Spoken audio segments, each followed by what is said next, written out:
Assalamualaikum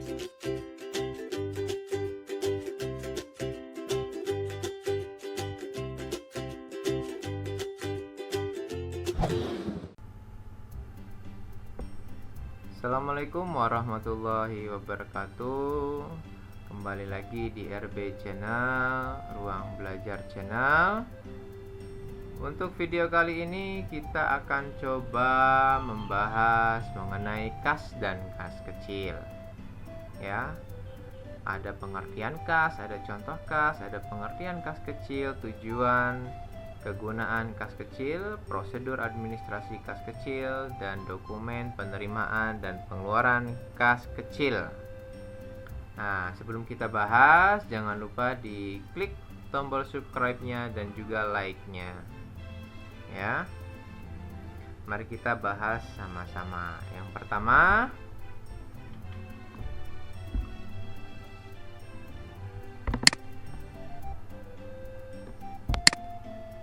itu pengertian kas.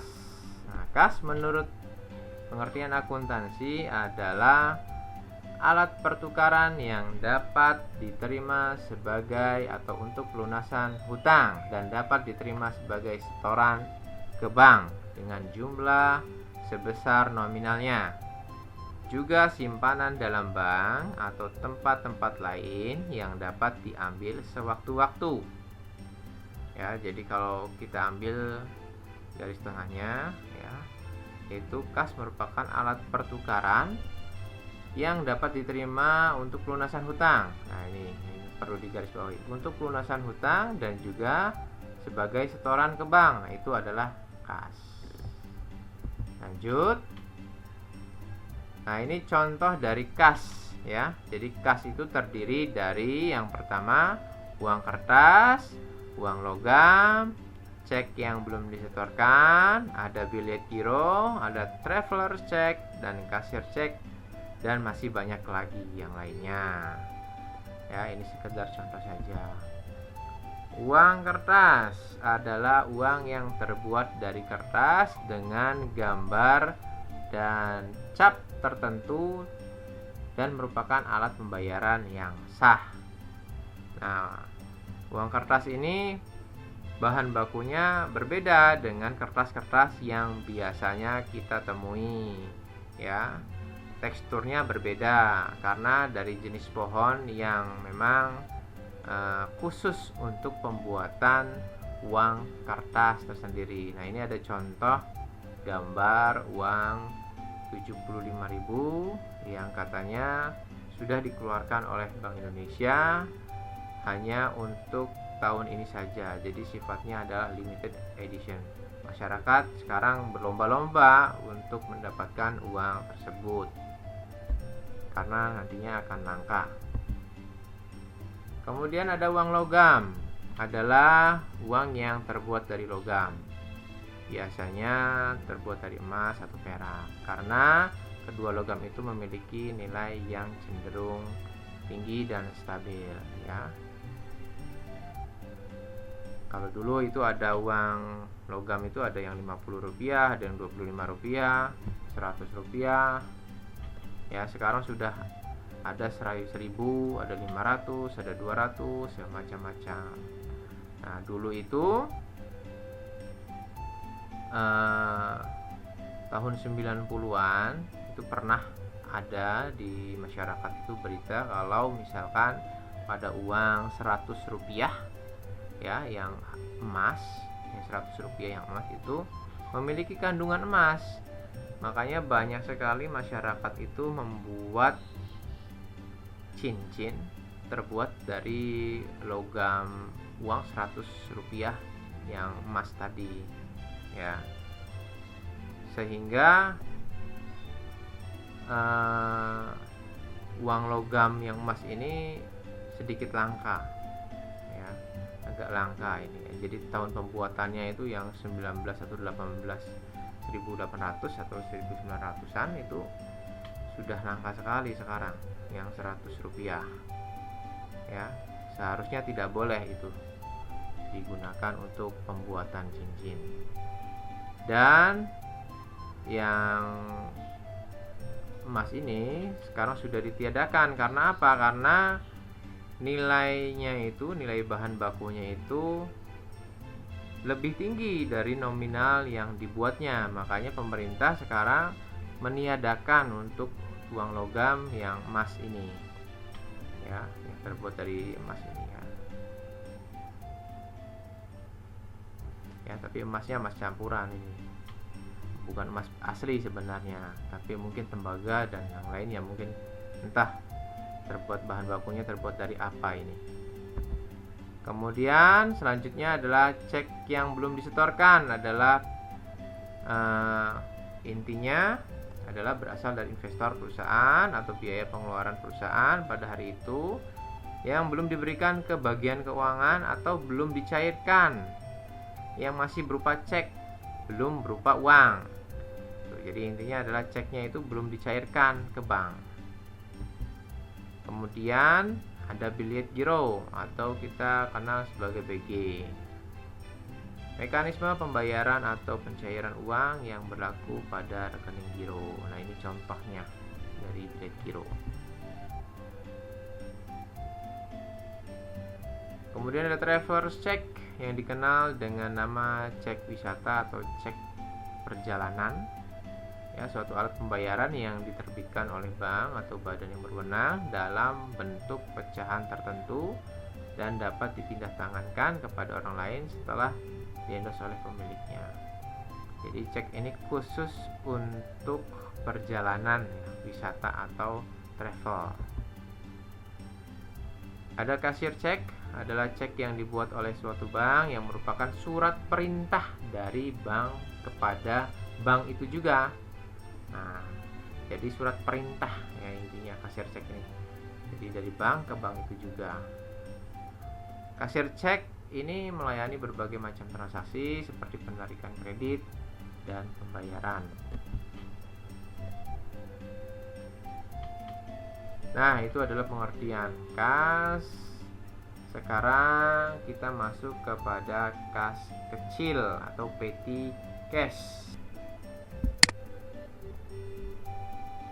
Nah, tadi kita sudah bahas mengenai kas, sekarang kita masuk ke kas kecil. Nah, apa saja yang akan kita bahas pada kas kecil ini? Yang pertama, pengertian kas kecil, kemudian tujuan kegunaan kas kecil, prosedur administrasi kas kecil, dan dokumen penerimaan dan pengeluaran kas kecil.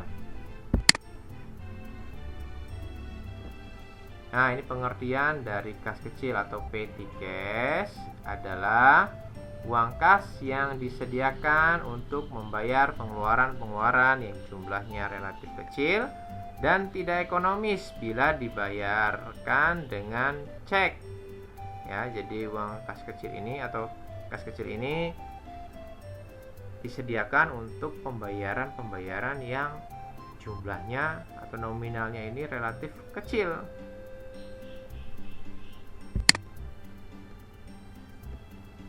Kemudian keperluan atau pengeluaran apa saja yang bisa dibayarkan dengan menggunakan kas kecil.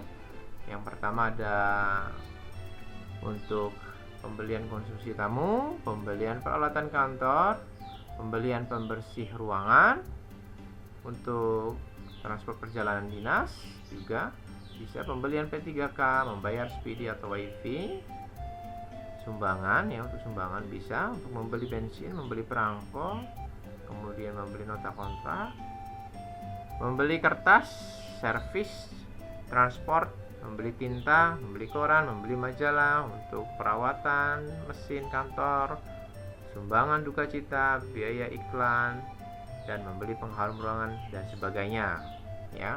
Banyak sekali. Jadi kas kecil ini digunakan untuk pembayaran-pembayaran yang tadi gitu. Karena pembelian-pembelian tadi itu atau pembelian-pembelian ini itu relatif kecil nominalnya. Ya, jadi memang khusus. Jadi kas kecil ini khusus untuk pembayaran-pembayaran yang relatif kecil. Contohnya tadi tinta, printer, koran, majalah. Coba kita bayangkan apabila kita membeli koran atau majalah ini menggunakan cek, sangat tidak praktis sekali ya. Atau kita ingin memberi sumbangan duka cita dengan menggunakan cek, nah ini sangat tidak praktis ya. Kecuali memang sumbangannya itu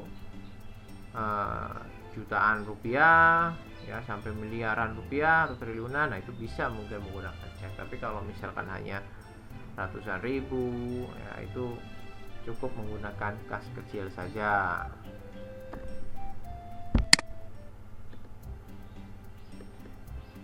Kemudian ada tujuan atau kegunaan kas kecil. Yang pertama, untuk menghindari cara-cara pembayaran pengeluaran yang relatif kecil dan mendadak yang tidak ekonomis dan tidak praktis. Ya, tadi kita sudah bayangkan ya, kalau misalkan kita ingin membeli majalah atau membeli koran menggunakan cek, itu kan tidak praktis. Makanya diperlukan yang namanya kas kecil atau petty cash. Yang kedua, meringankan beban para staf dalam memberikan pelayanan secara optimal kepada pelanggan, termasuk relasi bisnis pimpinan. Contohnya, pimpinan kedatangan tamu ya, tamunya mendadak datang, dan untuk menjamu tamunya rasanya tidak ekonomis ya. Kalau misalkan ingin memberi jamuan, makanan gitu, konsumsi, pembayarannya itu menggunakan cek, itu tidak ekonomis sekali. Makanya di sini diperlukanlah yang namanya kas kecil atau petty cash. Kemudian untuk mempercepat kegiatan atasan yang mempergunakan dana secara mendadak dan tidak terencana.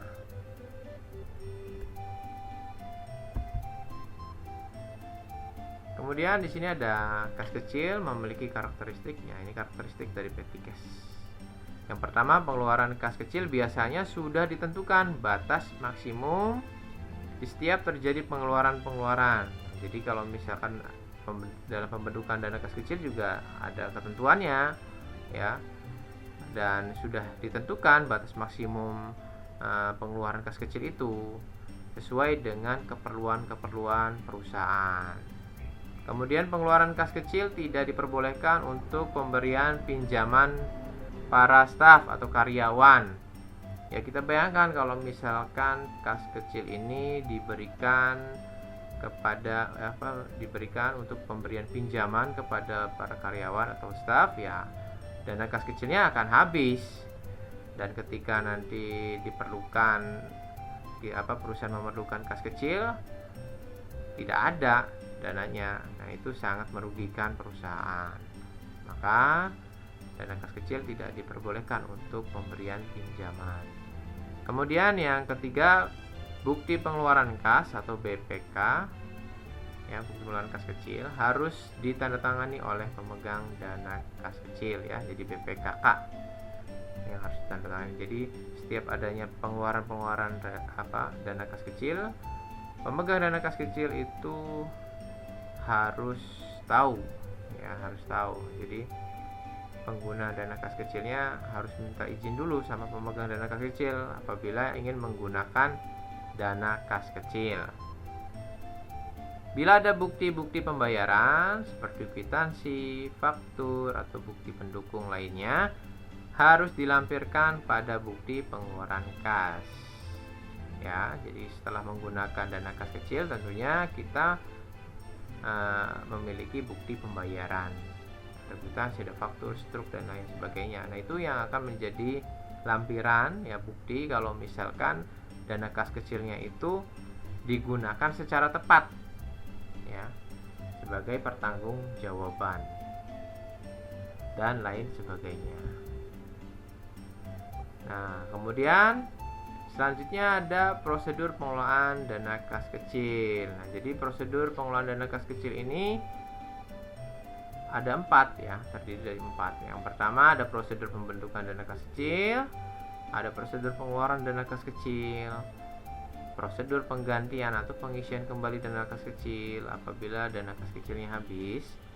Kemudian ada prosedur pencatatan dana kas kecil.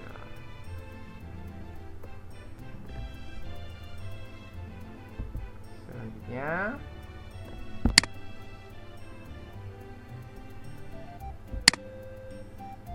nah, ini ada petugas yang berwenang atau bagian yang terlibat dalam prosedur dana kas kecil. Nah, apa saja? Yang pertama ada kepala bagian keuangan. Nah, ini jadi petugas yang berwenang. Yang pertama kepala bagian keuangan. Secara umum ya, tugasnya sebagai pejabat perusahaan yang memiliki kewenangan menetapkan besarnya kas kecil yang disediakan atau dibentuk ya.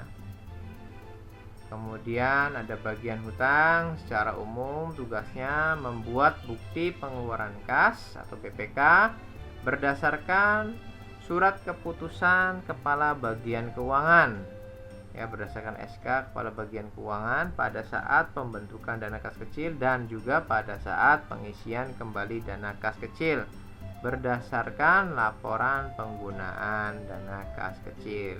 Itu bagian hutang. Kemudian selanjutnya ada bagian kasa atau kasir. Secara umum bertugas menyiapkan cek untuk ditandatangani pejabat perusahaan yang berwenang berdasarkan bukti pengeluaran kas atau BPK yang diterima dari bagian hutang. Kemudian ada petugas pengelola dana kas kecilnya itu sendiri ya, yaitu tugasnya secara umum menerima cek dari bagian kasa, menguangkan cek ke bank, mengeluarkan kas kecil berdasarkan surat permintaan pengeluaran kas kecil dari bagian-bagian pemakai dana, kemudian membuat laporan rekapitulasi penggunaan dana kas kecil. Ada bagian-bagian pengguna dana kas kecil ya. Biasanya ini staf atau karyawannya itu sendiri. Secara umum tugasnya membuat surat permintaan pengeluaran kas kecil sesuai dengan keperluan bagian yang bersangkutan menggunakan dana kas kecil, kemudian membuat laporan penggunaan dana untuk diserahkan kepada petugas pengelola dana kas kecil. Ya, jadi nanti bagian pengguna dana kas kecil ini ya, setelah menggunakan dana kas kecil ini tentu mendapatkan struk atau bukti transaksi. Ini juga sebagai lampiran. Nah, ini tanggung jawab ya, tanggung jawabnya pengguna dana kas kecil itu harus ada bukti pembayaran setelah menggunakan dana kas kecil. Kemudian ada bagian akuntansi atau bagian jurnal, yaitu menerima dokumen pengeluaran kas beserta dokumen pendukung untuk pembentukan atau penggantian pengisian kembali dana kas kecil sesuai metode yang diterapkan. Mengarsipkan dokumen pencatatan. Jadi ada metodenya pada pencatatan akuntansi ya. Metode dana kas kecil itu ada metodenya, yaitu ada metode dana tetap ya atau interest fund system, dan juga ada metode dana berubah atau fluktuasi ya, metode dana fluktuasi. Nah, ini kita bahas yang prosedur pembentukan dana kas kecilnya dulu. Ya, jadi kan tadi ada 4 prosedur ya. Ini yang pertama, prosedur pembentukan dana kas kecil. Jadi bagaimana prosedurnya untuk pembentukan dana kas kecil itu? Dana kas kecil dibentuk berdasarkan SK kepala bagian keuangan. Bagian-bagian yang terlibat dalam pembentukan dana kas kecil yaitu diantaranya ada bagian hutang, ada bagian kasir, ada bagian jurnal dan laporan, dan juga bagian pemegang dana kas kecilnya itu sendiri. Nah, pada prosedur pembentukan dana kas kecil, bagian hutang ini tugasnya atau kegiatannya yang pertama menerima surat keputusan pembentukan dana kas kecil dari kepala bagian keuangan. Jadi kepala bagian keuangan itu membuat SK ya, kemudian diberikan kepada bagian hutang.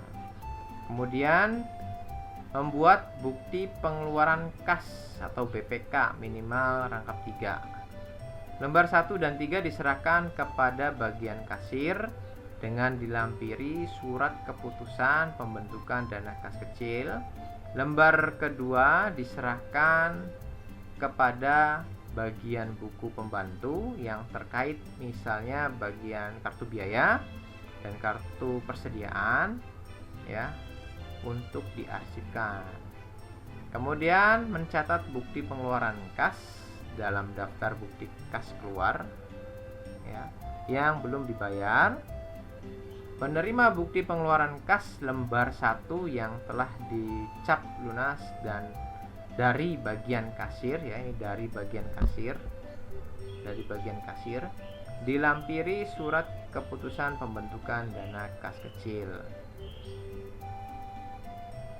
Mencatat nomor cek dan tanggal pembayaran sesuai data bukti pengeluaran kas yang telah dicap lunas dalam daftar bukti kas keluar atau BKK pada kolom yang disediakan, dan menyerahkan bukti pengeluaran kas BPK ya, bukti pengeluaran kas lembar ke-1 yang telah distempel lunas atau dicap lunas kepada bagian jurnal dan laporan. Nah, kemudian yang kedua tadi yaitu bagian kasir. Tugas bagian kasir pada prosedur pembentukan dana kas kecil ini, yang pertama menerima bukti pengeluaran kas atau BPK lembar 1 dan 3 dengan dilampiri surat keputusan pembentukan dana kas kecil dari bagian hutang. Nah, tadi kan bagian hutangnya membuat ya 3 lembar ya, atau 3 rangkap tuh BPK. Yang lembar 1 dan 3 itu diterima oleh bagian kasir. Menyediakan cek sejumlah yang tercantum dalam bukti pengeluaran kas untuk ditandatangani oleh pejabat perusahaan yang berwenang mengeluarkan kas. Nah, jadi yang membuat ceknya itu adalah bagian kasa atau kasir. Kemudian membubuhkan cap ya, membubuhkan atau memberi cap tanda lunas pada BPK bukti pengeluaran kas lembar 1 dan 3 serta surat pembentukan dana kas kecil, dan menyerahkan bukti pengeluaran kas atau BPK lembar 1 dan 3 yang telah dicap lunas. Lembar ke-1 diserahkan kepada bagian hutang dengan dilampiri surat atau bukti pembentukan dana kas kecil SK yaitu. Kemudian yang lembar ketiganya bersama dengan cek yang bersangkutan diserahkan kepada pemegang dana kas kecil. Jadi untuk BPK atau bukti pengeluaran kas lembar pertama itu diserahkan ke bagian kasir untuk distempel, kemudian dikembalikan lagi ke bagian hutang, dan bagian hutang memberikan BPK nomor pertama tadi ke bagian jurnal ya. Jadi untuk BPK lembar 1 diulangi lagi, BPK lembar ke-1 yang dibuat oleh bagian hutang diserahkan ke bagian kasir untuk distempel. Kemudian setelah distempel diberikan lagi ke bagian hutang, dan bagian hutang memberikan BPK lembar ke-1 itu ke bagian jurnal. Jadi untuk BPK lembar 1 alurnya begitu. Untuk BPK yang lembar kedua, tadi kita sudah bahas, BPK lembar kedua itu langsung diserahkan ke bagian buku pembantu. Dan untuk BPK lembar ketiga ya, dari bagian hutang kemudian diberikan ke bagian kasir untuk distempel. Setelah itu diberikan ya ke bagian pemegang dana kas kecil. Jadi BPK lembar ketiga dan juga cek itu diberikannya langsung ke pemegang dana kas kecil. Nah, itu adalah tugas bagian kasa atau kasir pada prosedur pembentukan dana kas kecil. Selanjutnya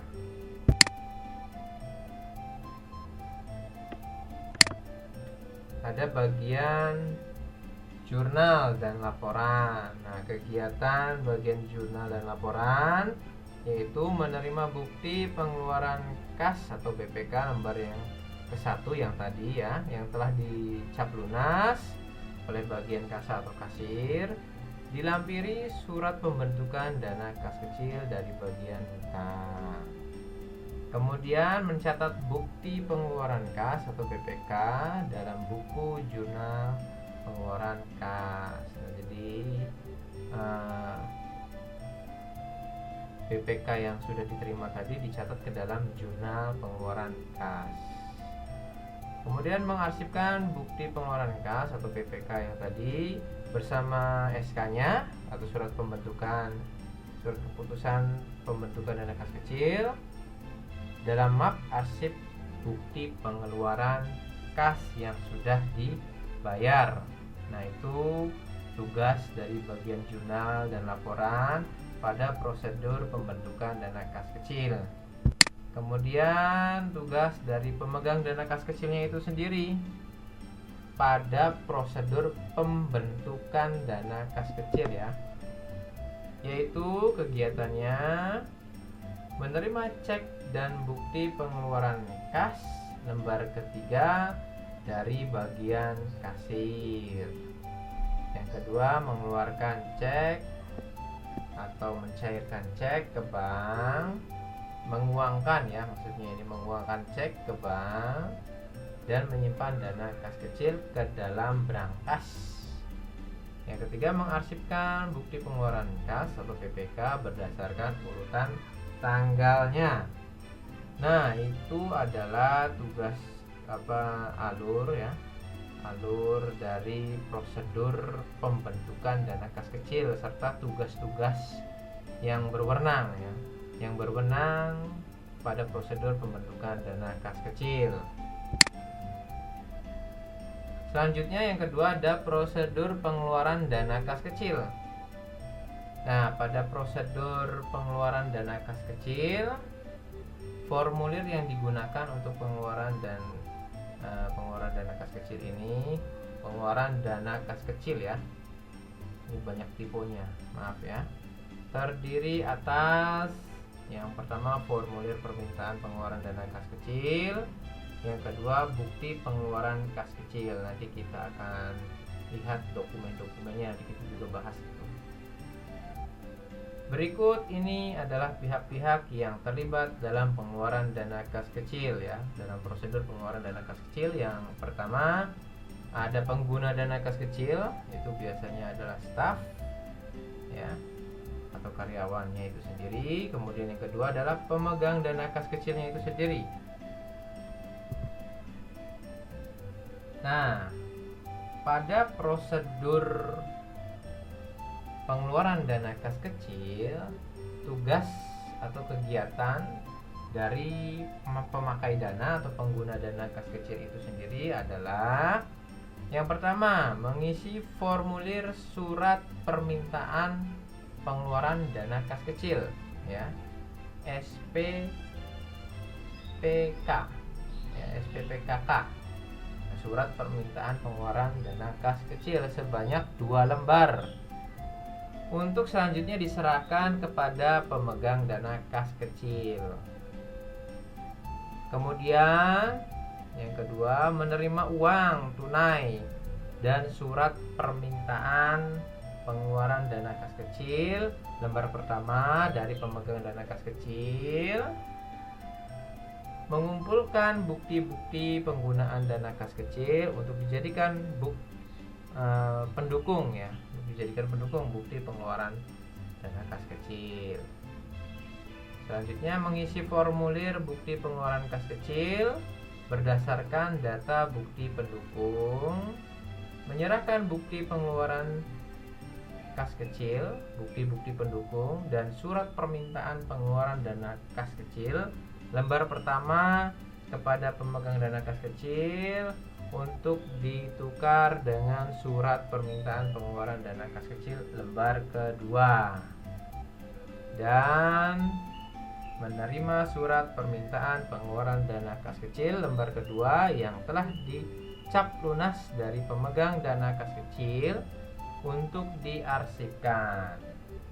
Nah, itu kegiatan atau tugas dari pengguna dana kas kecil. Lalu tugas dari pemegang dana kas kecilnya itu sendiri pada prosedur pengeluaran dana kas kecil, ya. Jadi kan tadi kan awal kita bahas ya, adalah prosedur pembentukan dana kas kecil. Nah, setelah dibentuk dana kas kecilnya, dan dana kas kecilnya itu sudah ada dananya disimpan oleh pemegang dana kas kecil. Nah, kemudian kita lanjut ke prosedur pengeluaran dana kas kecilnya. Nah, ini pemegang dana kas kecil tugasnya pada prosedur pengeluaran dana kas kecil. Yang pertama, menerima surat permintaan pengeluaran dana kas kecil lembar ke-1 dan ke-2 dari bagian yang memerlukan dana atau yang memakai dana yang tadi ya.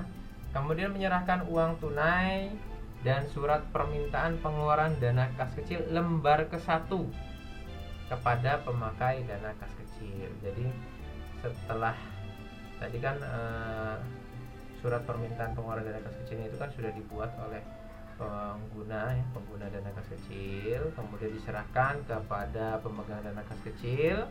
Lembar ke-1-nya ya diserahkan lagi ke pemakai dana kas kecil beserta uang tunainya. Kemudian menerima bukti pengeluaran kas kecil BPKK, bukti pendukung ya seperti struk, kwitansi dan lain sebagainya, dan surat permintaan pengeluaran kas kecil lembar ke-1 dari pemakai dana kas kecil sebagai bukti pertanggungjawaban. Jadi setelah pengguna dana kas kecil itu menggunakan dananya ya, kemudian menerima barang pembeliannya ya, tentunya ada bukti pendukung. Nah, di sini tugas pemegang dana kas kecil adalah menerima bukti pengeluaran kas yang sudah dibuat oleh pengguna dana kas kecilnya. Jadi menerima BPKK, menerima bukti pendukung, dan juga surat permintaan pengeluaran kas kecil. Kemudian membubuhkan cap lunas pada bukti pengeluaran dana kas kecil ya. Nah, jadi kalau sudah dipakai dananya, BPKK-nya itu atau bukti pengeluaran kas kecilnya itu diberi tanda lunas oleh pemegang dana kas kecil. Bukti-bukti pendukung dan surat permintaan pengeluaran dana kas kecil lembar 1 dan 2-nya juga. Kemudian menyerahkan surat permintaan pengeluaran dana kas kecil lembar kedua yang telah dicap lunas kepada pemakai dana kas kecil. Menyimpan bukti pengeluaran kas kecil, bukti-bukti pendukung dan surat permintaan pengeluaran dana kas kecil lembar 1. Dokumen-dokumen tersebut diserahkan kepada bagian hutang pada saat pengajuan permintaan pengisian kembali dana kas kecil ya. Jadi dokumen-dokumen yang tadi diterima oleh pemegang dana kas kecil seperti BPKK, kemudian surat permintaan pengeluaran dana kas kecil, dan juga bukti-bukti itu dikumpulkan semua yang nanti bisa dijadikan pendukung ya, bukti pendukung ketika dana kas kecil itu habis dan diisi lagi nanti untuk diajukan ke bagian hutang. Nah, itu tugas dari pemegang dana kas kecil. Nah, kemudian yang ketiga ada prosedur pengisian dana kas kecil. Jadi yang pertama itu kan prosedur pembentukan dana kas kecil. Ya, bagaimana prosedurnya pembentukan dana kas kecil itu, alurnya bagaimana, petugasnya siapa saja yang bertanggung jawab. Kemudian yang kedua ada prosedur pengeluaran dana kas kecil, alurnya bagaimana, dokumennya apa saja yang diperlukan, kemudian juga alurnya bagaimana setelah dikeluarkan ya, setelah dana itu dikeluarkan tentunya dana itu pasti akan habis Nah, kalau sudah habis harus diisi ulang dana kas kecil itu. Bagaimana prosedur pengisian dana kas kecil itu? Ya.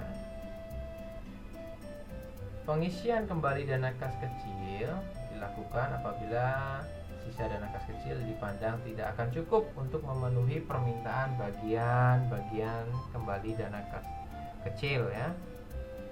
Formulir yang diperlukan dalam pengisian kembali dana kas kecil adalah yang pertama formulir permintaan pengisian kembali dana kas kecil, formulir bukti pengeluaran kas, bukti pengeluaran kas kecil beserta dokumen pendukung. Nah, ini berikut adalah pihak-pihak yang terlibat dalam pengisian kembali dana kas kecil. Yang pertama ada pemegang dana kas kecil, yang kedua bagian hutang, yang ketiga bagian kasa atau kasir, yang keempat bagian jurnal dan laporan. Nah, ini tugas dari pemegang dana kas kecil pada prosedur pengisian kembali dana kas kecil ya. Kegiatannya yang pertama mengisi formulir permintaan pengisian kembali dana kas kecil sebanyak 2 lembar. Menyerahkan formulir permintaan pengisian kembali dana kas kecil yang telah diisi kepada bagian hutang dengan dilampiri bukti pengeluaran kas kecil beserta dokumen pendukung atas dana yang telah digunakan. Nah, jadi yang tadi itu sebelumnya pada prosedur pengeluaran dana kas kecil itu kan sudah dikumpulkan. Ada BPKK, ada surat permintaan pengeluaran dana kas kecil, dan juga ada bukti pendukung yang lainnya, ada struk, nota, kwitansi dan lainnya. Itu dikumpulkan semua ya, kemudian diserahkan nantinya kepada bagian hutang. Nah, yang terakhir tugas pemegang dana kas kecil pada prosedur pengisian kembali dana kas kecil adalah menerima cek dan bukti pengeluaran kas lembar 3 dari bagian kasir, menguangkan cek ke bank untuk disimpan sebagai dana kas kecil, serta mengarsipkan bukti kas keluar lembar ketiga menurut urutan tanggal. Nah, sedangkan tugas bagian hutang pada prosedur pengisian kembali dana kas kecil yaitu menerima formulir permintaan pengisian kembali dana kas kecil dari pemegang dana kas kecil sebanyak 2 lembar yang dilampiri bukti pengeluaran kas kecil beserta dokumen pendukungnya. Ya, jadi yang tadi yang sudah dikumpulkan oleh bagian pemegang dana kas kecil diterima. Nah, bukti-bukti tadi atau formulir-formulir tadi diterima oleh bagian hutang.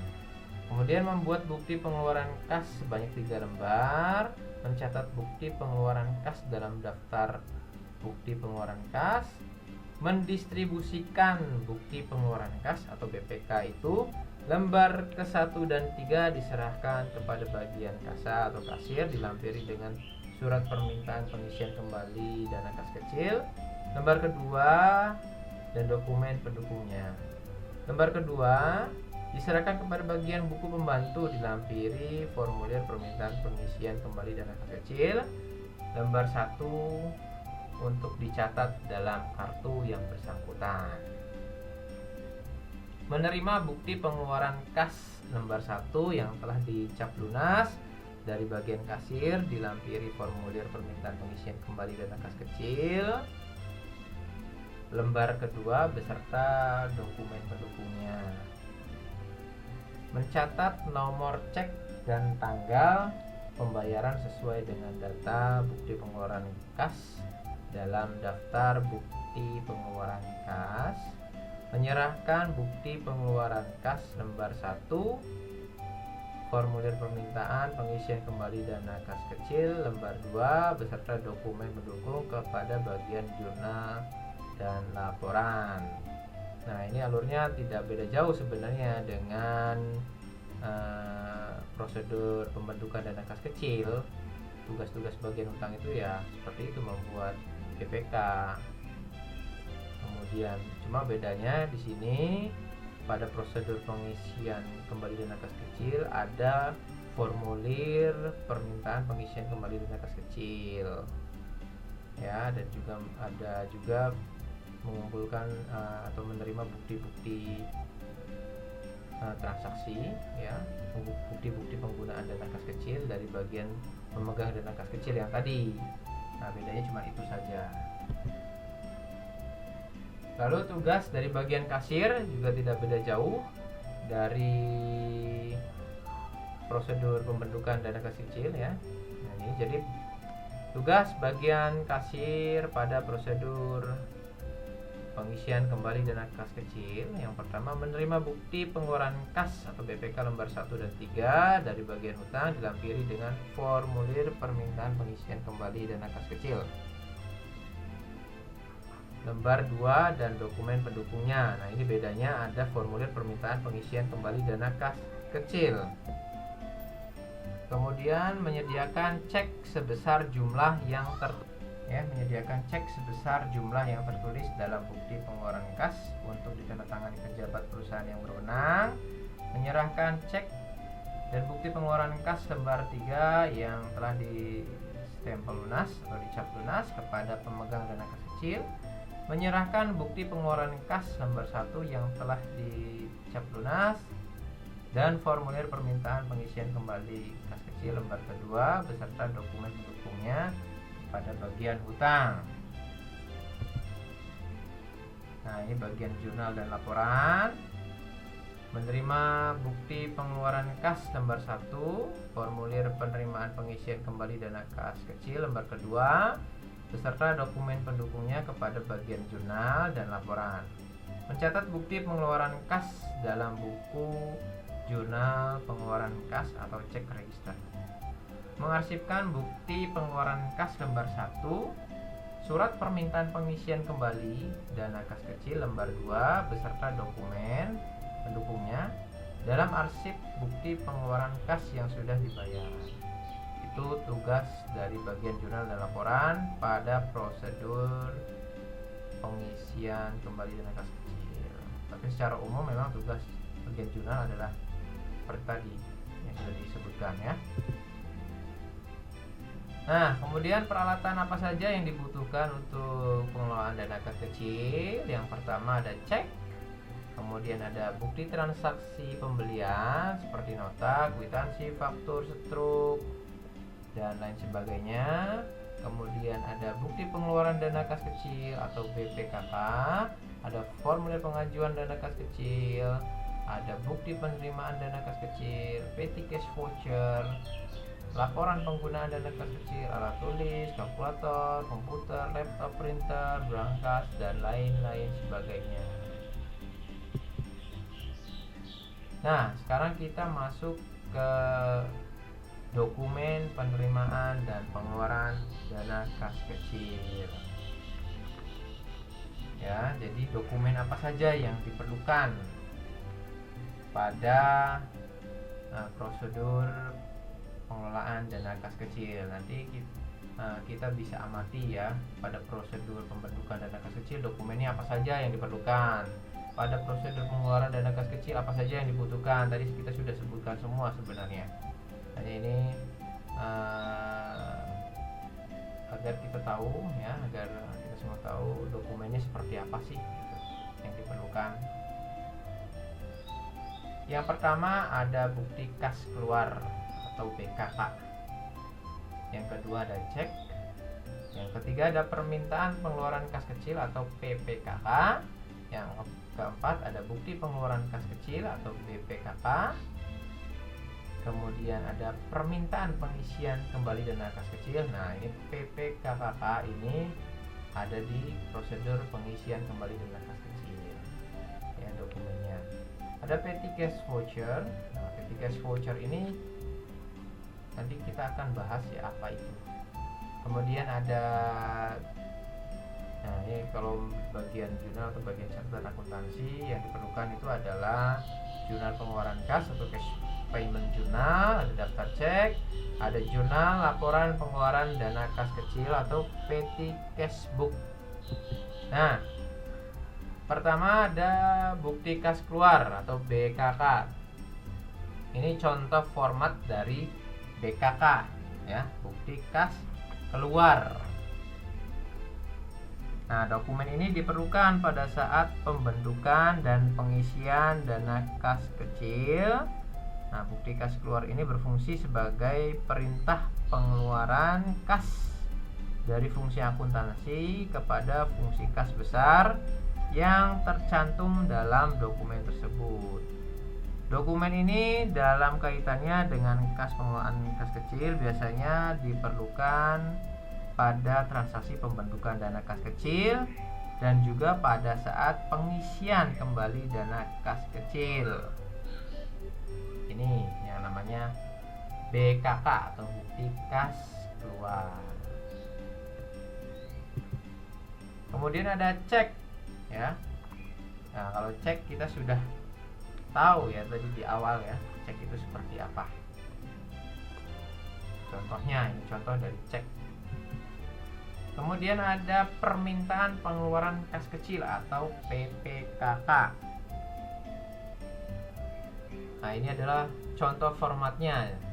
Jadi kalau misalkan format atau dokumen-dokumen untuk pengeluaran dana kas kecil ini tidak mesti sama ya formatnya seperti ini. Jadi disesuaikan dengan kebutuhan perusahaan ya, disesuaikan dengan kebutuhan perusahaan formatnya. Permintaan pengeluaran kas kecil atau PPKK, dokumen ini digunakan oleh pemakai kas kecil untuk meminta uang kepada pemegang kas kecil ketika akan melakukan pengeluaran kas kecil. Bagi pemegang kas kecil, dokumen ini fungsinya adalah sebagai bukti pengeluaran dana. Dokumen ini juga diarsipkan oleh pemegang kas kecil ya, menurut nama pengeluaran dana kas kecil tersebut. Nah, ini contoh dari PPKK. Selanjutnya ada BPKK atau bukti pengeluaran kas kecil. Ini contoh formatnya ya. Nah, BPKK ini dibuat oleh pemakai dana kas kecil untuk mempertanggungjawabkan pemakaian dana kas kecil. Nah, dokumen ini dilampiri dengan bukti-bukti pengeluaran kas kecil dan diserahkan oleh pemakai dana kas kecil kepada pemegang dana kas kecil. Ini contoh dari BPKK.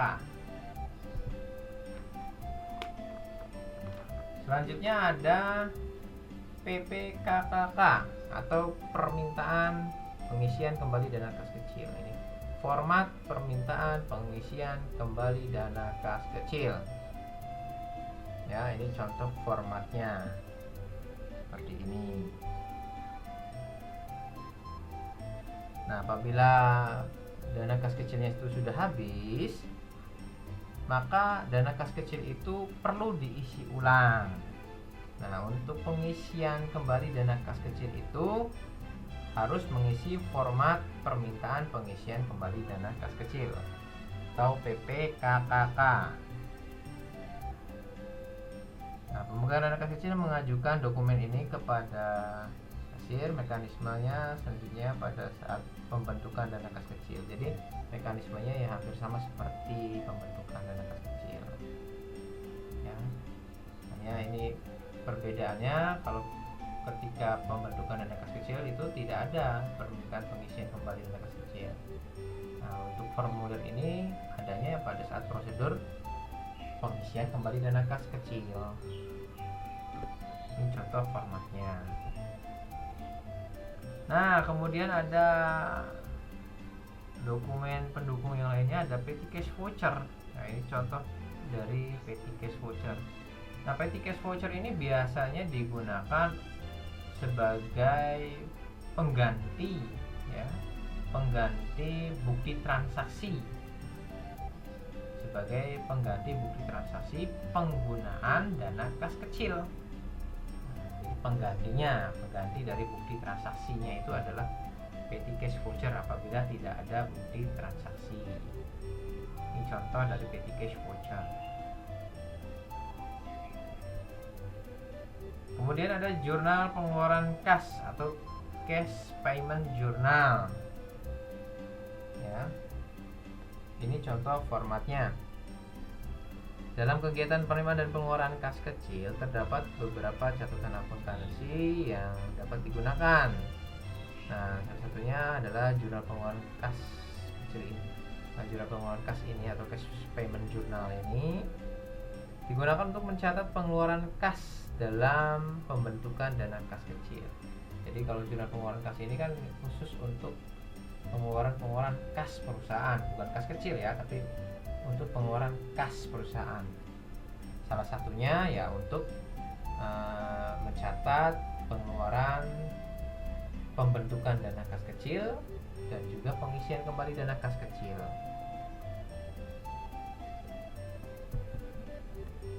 Kemudian ada daftar cek. Nah, daftar cek atau cek register digunakan untuk mencatat nomor cek ya atau cek perusahaan yang akan dikeluarkan. Jadi kalau cek-cek yang mau dikeluarkan dicatat ke dalam daftar cek. Kemudian ada jurnal pengeluaran dana kas kecil atau petty cash book. Nah, ini contoh formatnya. Nah, petty cash book ini gunanya untuk mencatat transaksi pengeluaran dana kas kecil.